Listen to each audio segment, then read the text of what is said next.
I think there are many reasons that I compose for saxophone.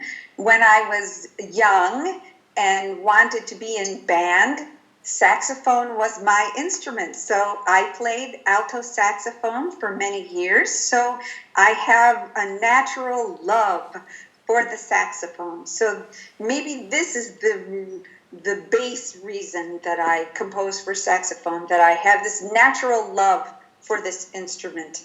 It's also a newer instrument, and because it is a newer instrument, I find that saxophonists tend to be more open to playing new music.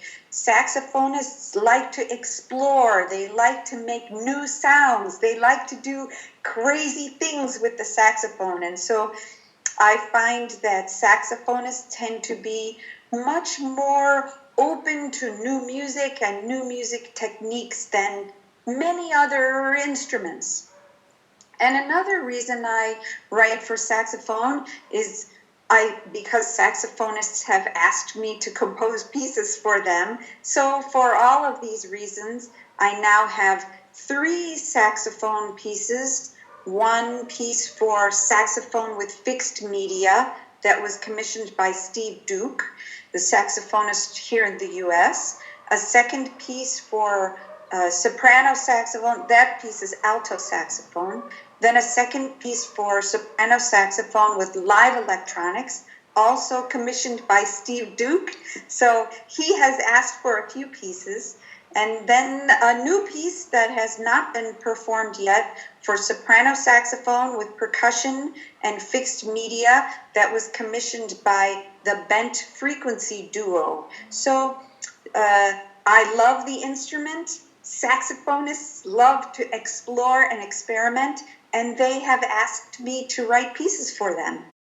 So because a lot of the music I have composed over the last number of years has been electroacoustic music for fixed media composition, I am very interested in sound and in timbre.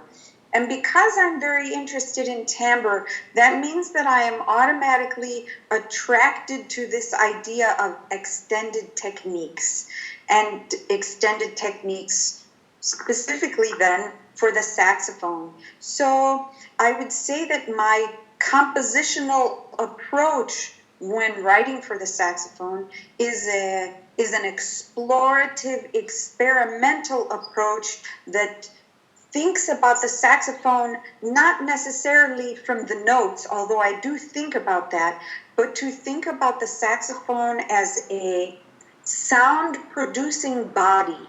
And what does that mean? How does it sound if you just blow air through the saxophone? What happens if you take the mouthpiece off and you only play the mouthpiece, or you only play the body of the instrument? What happens if you put things into the instrument?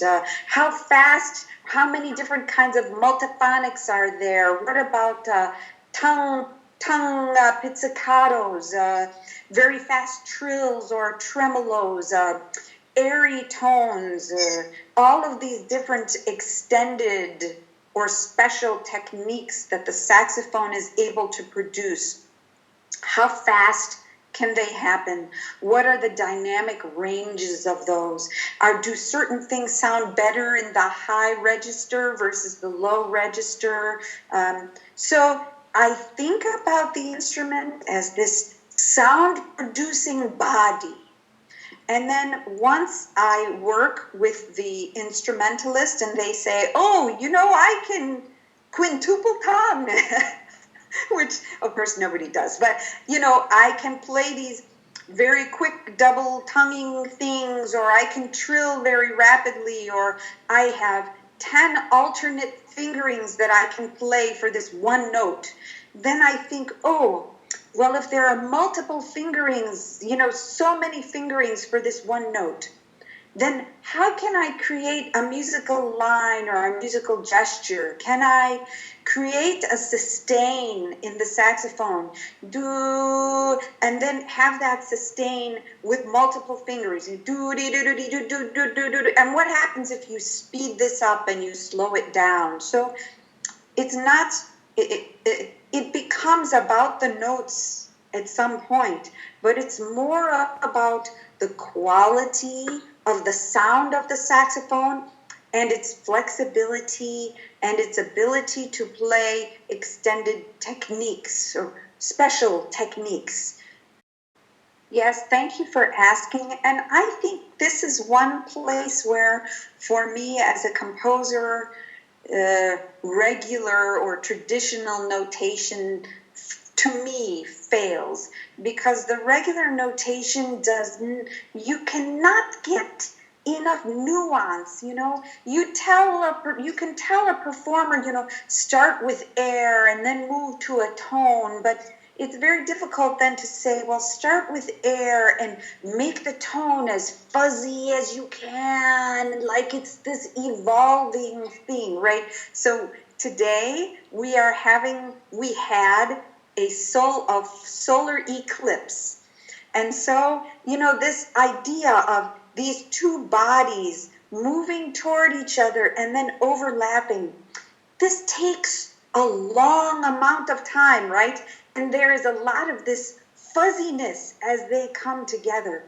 Music notation is kind of a little bit, to me, kind of like a black and white. It doesn't give, it's very difficult to convey the nuance, the details of, you know, of how maybe always to play things. And I think especially with my saxophone and live electronics piece that you have played, that I think I appreciate you saying you think that I have done a good job and that I'm clear. I think I could have done a better job with that score now that I think about it 10 years later, that I could have maybe been a little bit more specific in some places about how to articulate various musical ideas, musical gestures. But I think it's the thing that's hard to convey in a score is the feeling, like, you know, you should play